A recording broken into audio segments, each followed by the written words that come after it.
Vamos a pasar al acto final mientras suben a la mesa los miembros.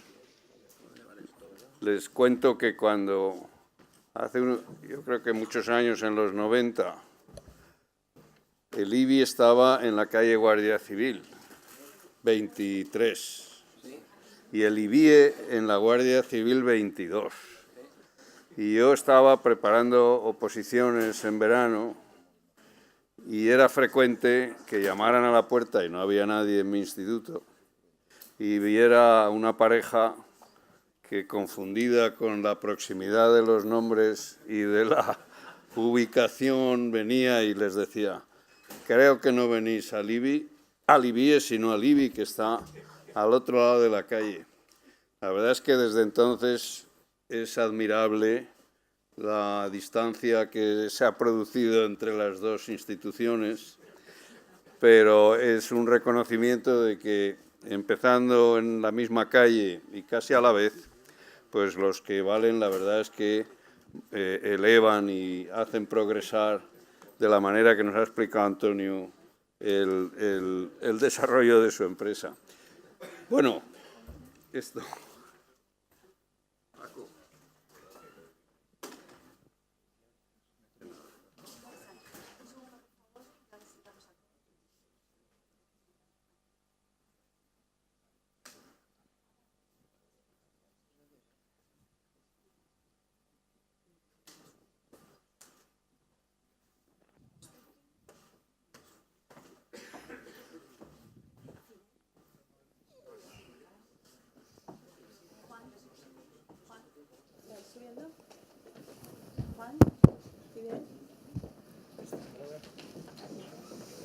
¿Qué?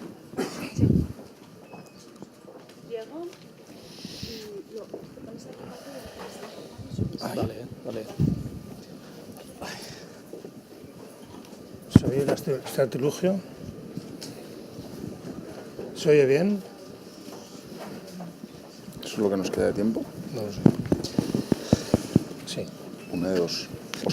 O salimos volando o explotamos. Hay una cuenta atrás allí. Espectacular. Es este sillón que sale para arriba. Te expulsan. Vamos en hora. ¿Os ha pasado a vosotros, Bruno, eso o no? Hoy hemos terminado las sesiones principales y, para concluir, Francisco Pérez, director del IBIE, nos dará sus conclusiones acerca de los temas principales tratados en este foro. ¿Paco? Estoy aquí. Adelante.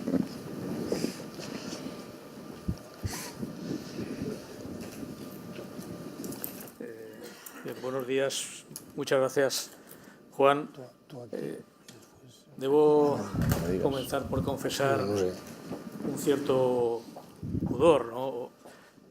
Yo creo que las sesiones han sido tan ricas que intentar extraer unas conclusiones, hacer un resumen, simplemente es imposible, ¿no? Pero esto lo saben los presentes igual que yo, de manera que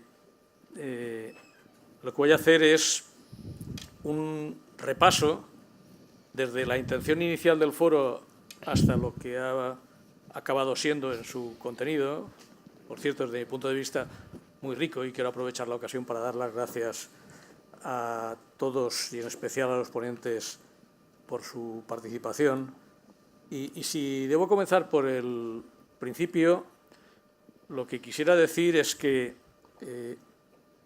a la pregunta ¿por qué se eligió este tema como punto central del foco para 2016? Era porque había una experiencia reciente a considerar especialmente llamativa, que es que la economía valenciana ha sido una de las que sufrió más las consecuencias de la crisis en España, demostrando una menor resistencia que otras al impacto de la misma. Y también la observación al lado de que ha habido otras comunidades en las que no ha sucedido lo mismo, cuyas actividades productivas han resistido mejor y cuyo denominador común es que están más basadas en el conocimiento. Esto es lo que ha sucedido en particular en el País Vasco, en Madrid y en Navarra de manera destacada. Y la razón por la que esto sucede allí es que son las que más innovan. Es decir, son las que alcanzan el objetivo de generar valor a partir de las ideas y lograr, por supuesto, que el mercado lo compre. Y son fuertes porque cuentan con personas que desarrollan ideas orientadas a la producción de bienes y servicios en mayor proporción que en otros lugares. Pero sobre todo porque cuentan con organizaciones, y en particular con empresas, capaces de ejecutar esas ideas a través de procesos eficaces, de procesos, hemos estado hablando todo el tiempo, ¿no?, de procesos capaces de generar valor añadido, obteniendo resultados superiores a los costes en el medio y largo plazo. Y la experiencia de la última década confirma que la innovación continua efectivamente protege mejor de los impactos recurrentes que acompañan a los ciclos económicos y a las crisis. Y la razón por la que esto sucede es que innovar fortalece a las empresas y a los tejidos productivos porque los hace más flexibles y más atentos a los cambios que se producen en su entorno y que en el entorno actual no dejan de producirse y se producen cada vez más rápidos. La innovación ofrece a las empresas una mayor capacidad de reorientar sus estrategias en las direcciones que demandan los mercados. Este es el punto de partida. Pero la innovación no es un fin en sí misma, se ha dicho aquí estos días, ¿no?, sino un instrumento al servicio de la estrategia empresarial, cuyo valor, cuya fuerza, depende de su capacidad de dar soluciones, de resolver problemas, de atender a las demandas del mercado. Y ciertamente la innovación no es un instrumento fácil de adoptar y de utilizar porque requiere recursos y capacidades y porque comporta riesgos de diverso orden, que han dado título a las sesiones del foro, ¿no? Y profundizar en la naturaleza de los mismos ha sido el objetivo, ¿no?, y contando con expertos cualificados, como ha quedado puesto de manifiesto de manera evidente, ¿no? La intención general del foro, cuando hemos hablado de los riesgos de la innovación, no es que de ello se derive un retroceso frente a la misma, ¿no?, una renuncia a la misma, no, al contrario, sino que dispongamos de mayor capacidad de abordarlos con éxito. Y la razón para, a pesar de los riesgos, defender la necesidad de la innovación es que los riesgos de no innovar son los mayores. En otras palabras, que no innovar no es a medio y largo plazo una verdadera opción. Y les sonarán a ustedes en lo que yo digo las cosas que ya se han dicho aquí, ¿no?, pero entiendo que esa es mi función, hacer de relator de lo que aquí ha sucedido, ¿no? El resultado de la innovación es incierto, verdaderamente, pero la ausencia de innovación es tan cierta como que hemos de morir, y es la muerte para las empresas. El objetivo ha de ser, pues, que la experiencia positiva que muestran las empresas líderes en innovación, de aquí, y lo que muestran otros territorios que lo hacen mejor que nosotros, es que es posible convertir la incertidumbre, a veces radical, que acompaña las innovaciones, sobre todo cuando son disruptivas, en un riesgo mínimamente calculable y, por tanto, que sea posible abordar. El reto es que eso que ya algunos hacen a pesar de las dificultades se extienda a más empresas y se extienda a la Comunidad Valenciana, a su economía en su conjunto, que las estrategias exitosas de los líderes sean imitadas, debidamente adaptadas, obviamente, a las condiciones de cada uno de los seguidores, ¿no? Pero en este foro se ha lanzado muy pronto otro mensaje, ya está todo el tiempo presente, ¿no? Es que en las circunstancias actuales la innovación ha de responder a retos nuevos. Por eso la concepción de la innovación, nuestra visión de la misma, también ha de ser nueva, ¿no? Estos retos son los que se derivan de las grandes tendencias de cambio de las últimas décadas, ¿no?, de la última oleada de cambio tecnológico, la digitalización, el avance de la globalización. Y una consecuencia de todos estos procesos es un fraccionamiento de las cadenas de producción y su internacionalización, y como consecuencia de ello la multiplicación de las interacciones entre las empresas y entre empresas y consumidores. De manera que innovar ahora ha de ser innovar en medio de grandes redes de interdependencias en un mundo mucho más interconectado. Y en este escenario, las empresas, se ha dicho, necesitan competir, pero también cooperar. Y esto plantea dificultades conceptuales, porque no estamos acostumbrados a ello, ¿no? Y necesitan hacerlo porque son eslabones de la misma cadena de producción, del bien o servicio que debe acabar en el mercado y hacerlo con éxito. E innovar con éxito en este escenario requiere, en muchos casos, configurar un ecosistema innovador en el que se integren muchos participantes, que sea capaz de desplegar y de aprovechar economías de red y también, para hacerlo, que exige trabajar en red, para detectar las necesidades de unos consumidores mucho más diversos y más sofisticados, que no solo demandan nuevos bienes y servicios, sino que quieren que estos se adapten a sus necesidades materiales y también a otras inmateriales, emocionales, a sus deseos de seguridad, a sus valores. La innovación continua en este terreno es una vía para responder a unos consumidores que son cada vez más exigentes. Y como hemos visto en estos días, estos consumidores exigentes nos trasladan también múltiples exigencias que se traducen en ocasiones en riesgos de fracasar en las tareas de innovación y que apuntan señales respecto de cómo debemos gestionarla para que esos riesgos sean menores. Se plantean, lo ha destacado el foro en su estructura, en tres ámbitos, ¿no? El de cómo concebir y perfilar para el mercado la innovación, el de cómo incorporarla a la organización y el de cómo conseguir financiarla, ¿no? Y en cualquiera de los ámbitos existen amenazas para que la innovación acabe resultando viable y resultando rentable, porque en conjunto, la opción de la innovación tiene que ser compatible con la opción de la rentabilidad, aunque haya fracasos en un número significativo de casos. Cuando se analizan los datos, lo que advertimos es que la intensidad con la que la economía valenciana asume los riesgos de innovar es menor que en otras regiones, como antes señalaba, y desde luego mucho menos que en las economías avanzadas.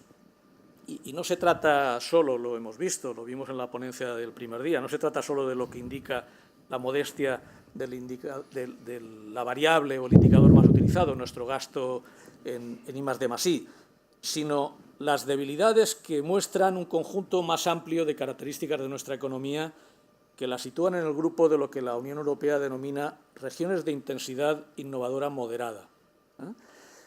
Pero, además del reto de ampliar el tamaño y la densidad del sistema valenciano de innovación, tenemos otro, que es que, como consecuencia de lo que decía hace un momento, nuestra visión de la innovación y nuestra visión del sistema valenciano de innovación responda al escenario tecnológico y competitivo actual. ¿Cuál es? Es el escenario de las cadenas globales de producción, es el escenario del cambio continuo, es el escenario del trabajo en red, ¿no? Y para responder a estos desafíos es imprescindible apoyarse en recursos que tengan la posibilidad de gestionar la complejidad que caracteriza a este escenario. Y esos recursos son el capital humano altamente cualificado y las tecnologías, el dominio de las tecnologías de la información y de las comunicaciones, de las TIC. Y también es imprescindible construir una cultura de la innovación. Es decir, un sistema de valores en las organizaciones y en la sociedad en su conjunto que considere que la innovación debe ser perseguida, debe ser apoyada, debe ser fomentada, debe ser protegida. Esa cultura la han de proponer en las organizaciones los líderes de ellas, pero es necesario que la asimile el conjunto de la organización y se asimila mediante la experiencia, no solamente mediante la transmisión de mensajes. Y en esto se ha insistido mucho en estos días, ¿no? Y creo que es muy importante. La experiencia tiene mucho que ver con los procesos, ¿no? Con La clave es el cómo, decía alguien esta mañana, ¿no? Y el cómo en innovación, el proceso en innovación se ha definido también aquí como el de una exploración, y yo me atrevo a decir, estructurada. Es decir, hay una parte tentativa y otra parte en la que hay que poner orden. Es una combinación de análisis y de experiencia. En el análisis hay una combinación, a su vez, de información, en particular referida a las tendencias, y de reflexión aportada desde la diversidad de los equipos. Todos estos elementos acaban configurando esa exploración estructurada de la que se derivan experiencias que impregnan la cultura de la organización. ¿Y de qué depende la capacidad de innovar? ¿Cómo se puede identificar los elementos clave? Pues los análisis que tenemos nos dicen que de tres tipos de factores, ¿no? En primer lugar, de los factores posibilitadores, es decir, de los recursos que hacen posible la innovación. Vuelvo a insistir, los recursos humanos cualificados a las empresas, un sistema de I+D+I con unidades bien entrenadas y capaces de obtener resultados de vanguardia y conectar con la frontera del conocimiento, y recursos financieros suficientes, ¿no? En particular, los recursos humanos son los que nos van a permitir esto que aquí alguien ha llamado también esta mañana, verlas venir. Es decir, saber en qué dirección tenemos que orientarnos para sobrevivir y después conseguir, como se decía ayer en la inauguración, hacer que las cosas pasen. Partir de ahí para llegar al objetivo. Esto depende, en segundo lugar, lo dice también la Unión Europea, de las visiones y actitudes de quienes deciden en las empresas. Pues de ellos dependen las estrategias empresariales, su orientación o no hacia la innovación, y que ello se refleje en cómo se asignan a ese objetivo recursos, de cuánto se invierte en activos tecnológicos y en intangibles, porque son estos recursos los que hacen posible después los procesos innovadores. Y el capital humano vuelve a ser clave, y la configuración de los puestos de trabajo y las ocupaciones que se ofrecen a los recursos humanos a los que es necesario atraer y retener también son claves para que las organizaciones pasen de ser genéricamente innovadoras a ser efectivamente innovadoras. Y, en tercer lugar, se necesita que las unidades que intervienen en el proceso sean eficaces, porque la prueba finalmente de la condición innovadora está en los resultados. Bien, ¿a qué se deben nuestras debilidades? Pues yo creo que avanzamos, pero a un ritmo menor que otras regiones, y padecemos los retrasos en la innovación, en la intensidad innovadora que percibimos, por varias causas. En primer lugar, porque el sistema valenciano de innovación es más pequeño, y es más pequeño fundamentalmente porque muchas empresas no innovan.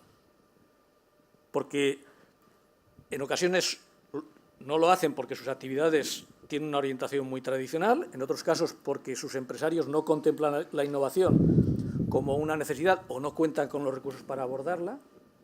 Y, en tercer lugar, porque a veces su tamaño y su modelo de gestión no les permite superar los riesgos, que son muchos, que requiere innovar. La segunda es que la integración entre las distintas partes del sistema, las empresas, los institutos tecnológicos, las universidades, las administraciones, no es satisfactoria. Faltan conexiones. El trabajo de la red es deficiente como red. Y la consecuencia es que las sinergias, que son muchas, no se aprovechan porque muchas colaboraciones que podrían tener éxito no llegan a nacer. Y si no lo hacen, entonces no se va acumulando el capital relacional entre las partes y tampoco la confianza que facilita la cooperación. Sin acumulación de confianza, los costes de transacción son altos, y la forma de reducirlos es que las experiencias demuestren que es posible hacer las cosas juntos y con éxito. Este problema de la densidad de las conexiones entre los agentes, en muchas direcciones, opera dentro de las empresas, entre las instituciones, como decía hace un momento, y es crucial desde mi punto de vista, ¿no? Yo creo que es fundamental que las buenas prácticas de colaboración que existen, que las hay, se difundan, y que los que deberían imitarlas para ser más competitivos, convenciéndose de que ese es el camino, escuchen los mensajes necesarios y conozcan la evidencia.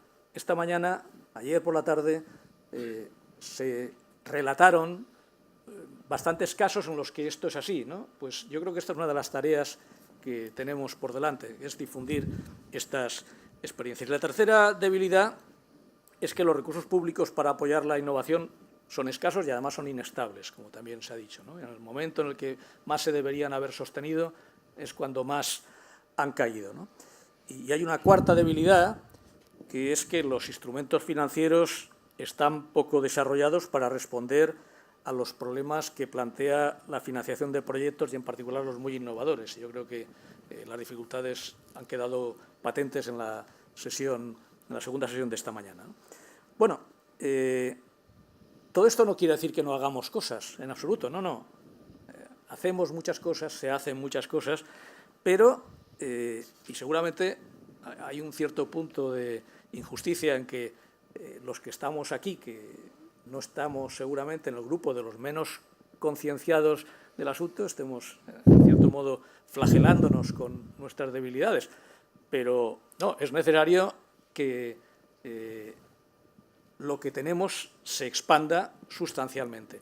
Y quizás hay que decir que, aunque es verdad que estamos muy lejos en volumen de recursos, se mire como se mire, ¿no?, de los que van por delante en posiciones avanzadas, hay que tener en cuenta que, en el fondo, estamos hablando de un ámbito en el cual los incrementos de recursos que serían necesarios para dar un gran salto adelante no son tan grandes.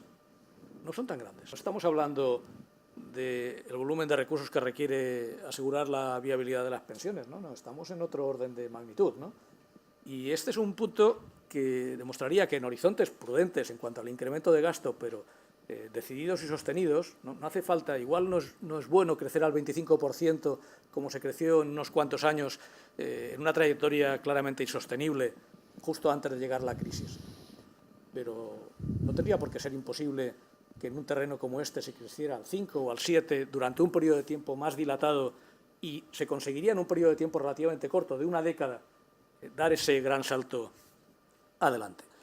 Bien, y para ir concluyendo, ¿cómo paliar el efecto de estas limitaciones, de estos factores inhibidores? Pues yo creo que, básicamente, y lo diré de manera muy resumida, y les pasaré un texto un poco más extenso, en primer lugar, hay que extender la cultura innovadora en las empresas, en un doble sentido. Primero, haciendo que la innovación sea reconocida como un valor que ayuda a la supervivencia y al éxito de la empresa, pero también desarrollando en el seno de las empresas los valores que favorecen la innovación, la iniciativa, el reconocimiento del talento, las propuestas de mejora. En segundo lugar, logrando que la innovación empresarial gane peso en el sistema de I+D+I, porque es la condición. Cuando digo gane peso, quiero decir que sus recursos pesen más, que las empresas inviertan más.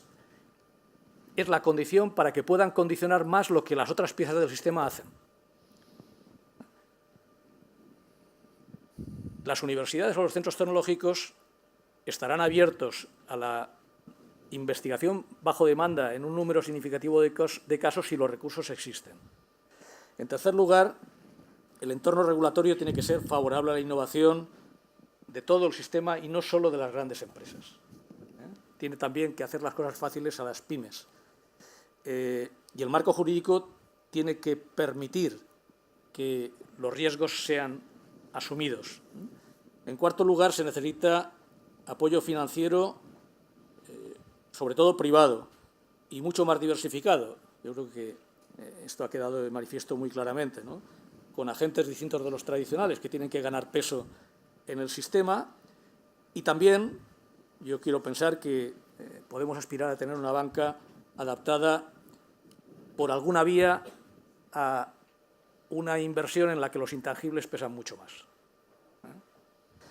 Y por último, estoy de acuerdo con lo que se ha dicho esta mañana de que hacen falta, como por su potencial tractor, grandes casos de éxito, que convenzan de la posibilidad y el alcance de conseguir innovar y hacerlo de manera productiva y decidan a otros a intentarlo.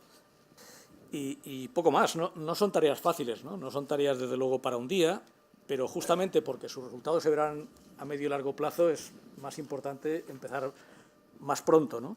Y creo que las 2 sesiones de voting nos han confirmado que hay una amplia coincidencia en los diagnósticos y en la orientación que deben tomar las políticas para innovar más y mejor, y de ese modo para tener oportunidades de participar en el diseño de ese futuro que, como se dijo ayer, es seguro que va a ser diferente y que lo van a diseñar aquellos que innoven. Por tanto, si queremos participar más intensamente de él, también tendremos que hacerlo. Por esta razón, la innovación es el único seguro contra la irrelevancia en el mercado, ¿no? Y para sobrevivir en medio de ese exigente proceso de destrucción creativa que es el desarrollo económico moderno. Y espero que todos los autores de las afirmaciones que yo he recogido me disculpen que no les haya citado personalmente. Muchas gracias.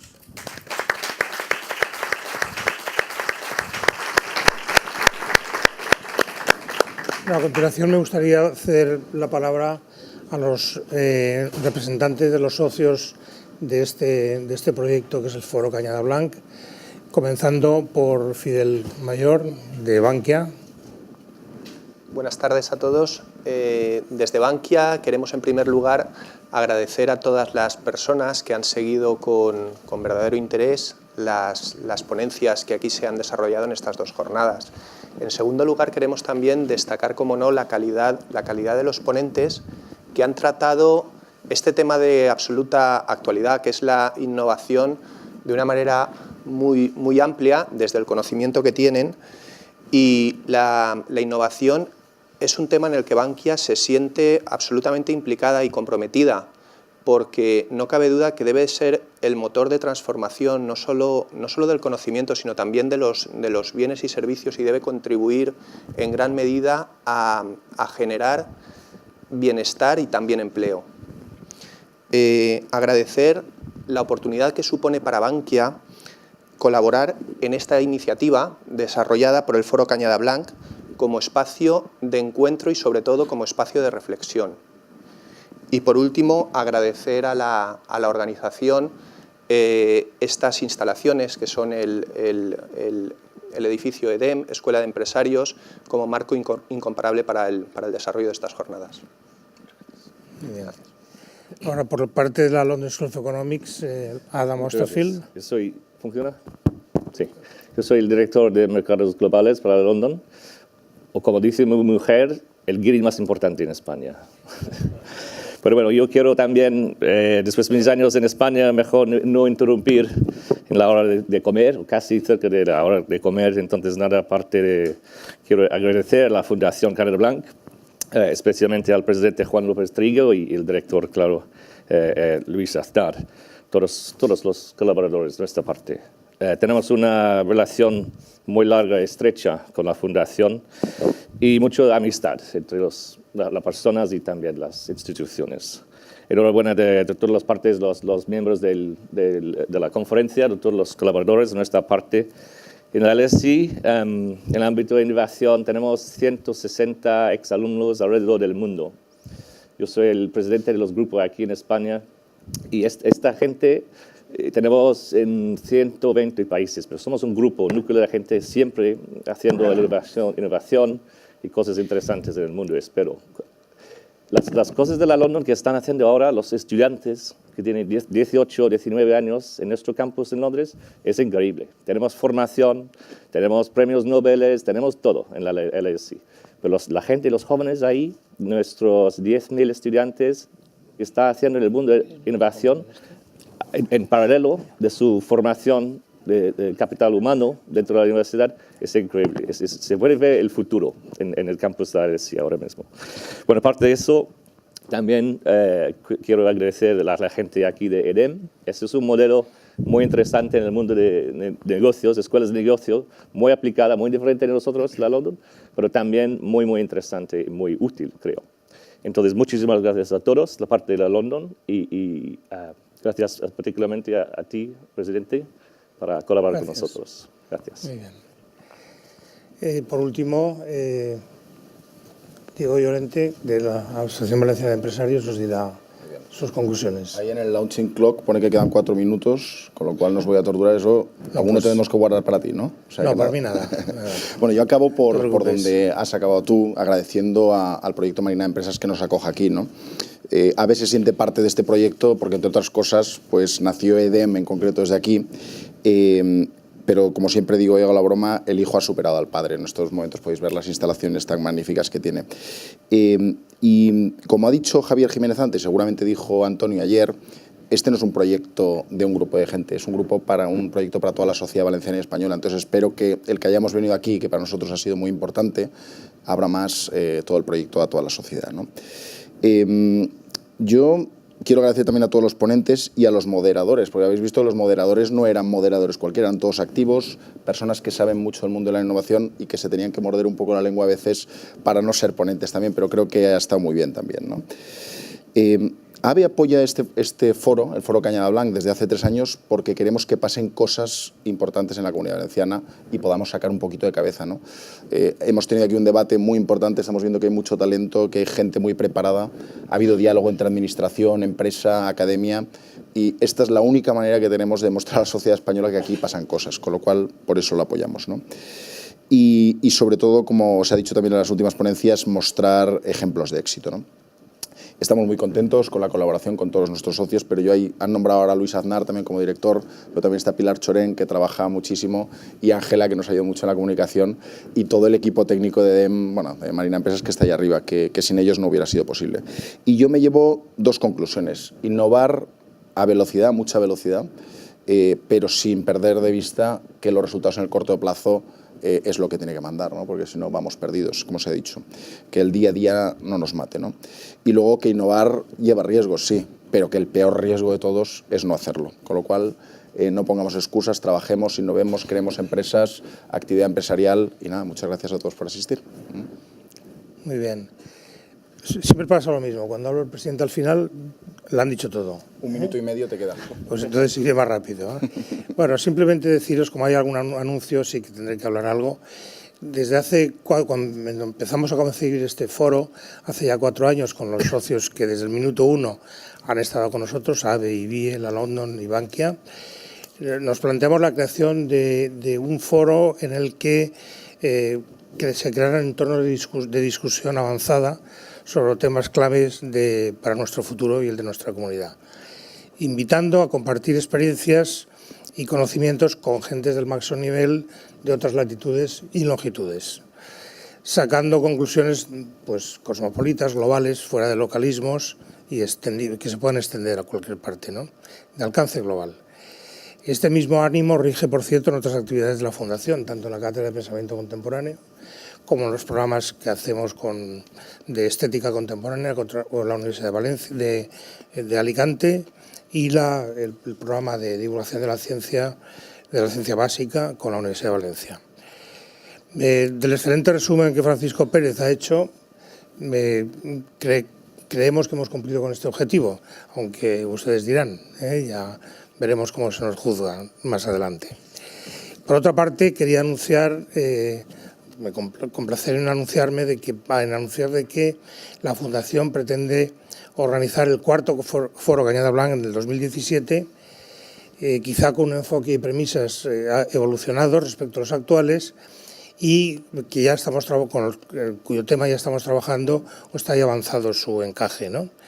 Lo que es importante es que sobre un tema que encaja al 100% con los objetivos fundacionales que don Vicente Cañada Blanc, fundador de la Fundación, estableció. La pregunta que se planteará el año que viene es cuál es la formación más adecuada para los jóvenes valencianos y para que se adapten a los empleos del futuro.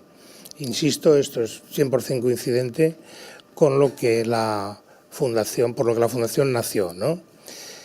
Y nada más, esto es el foro del año que viene, esperemos vernos todos el año que viene allí, contando con nuestros socios fundacionales del foro, y también muchísimas gracias a Marina de Empresas por acogernos. Hasta el próximo año.